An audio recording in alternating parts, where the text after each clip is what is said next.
నాకెవరున్నా లేకపోయినా నా ప్రభువు నాతో ఉన్నాడు. బైబిల్ సెలవిస్తోంది, పర్వతాలు తొలగిపోయిన, మెట్టలు తత్తరిల్లిన నా కృప నిన్నేం చేయదు, విడిచిపోదు అన్నాడు. సమాధాన విషయమైన నిబంధన తొలగిపోదు అన్నాడు. My God keeps the covenant that he made with his people. దేవుడు తన ప్రజలతో చేసిన నిబంధనను ఆయన ఎప్పుడు తొలగించలేదట. పర్వతాలు తొలగిపోయిన, మెట్టలు తత్తరిల్లిన. పర్వతాలు తొలగిపోవడం ఏంటండి? హిమాలయ పర్వతాలు ఎప్పుడైనా తొలగిపోయినాయా? హిమాలయ పర్వతాలు ఏమైనా స్థానచలనం జరిగినాయా? ఆ పర్వతాలు అక్కడ నుంచి వేరే చోటకి ఎప్పుడైనా వెళ్ళిపోయినాయా? మెట్టలు ఏమైనా తత్తరిల్లినాయి అంటే కొండలో గుట్టలన్నీ స్థానచలనం ఏమైనా జరిగినాయా?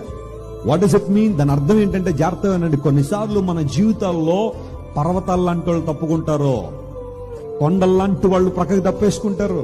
కుటుంబాల్లో యజమానులు కావచ్చు, లేదా కుటుంబ సభ్యులు కావచ్చు, ఏదో కారణాన్ని బట్టి మనం దూరం అయిపోవచ్చు. మరణాన్ని బట్టో మరో కారణాన్ని బట్టి ఎవరో మనల్ని విడిచి వెళ్ళిపోవచ్చు. వీరు లేకపోతే నేను ఉండలేను అనే పర్వతం లాంటి వాళ్ళు కూడా మనల్ని విడిచి వెళ్ళిపోవచ్చు. కానీ అలాంటి పరిస్థితుల్లో మనల్ని విడిచిపోనిదంటూ ఏదైనా ఉంది అంటే అది కేవలం దేవుని కృప మాత్రమే. హల్లెలూయా.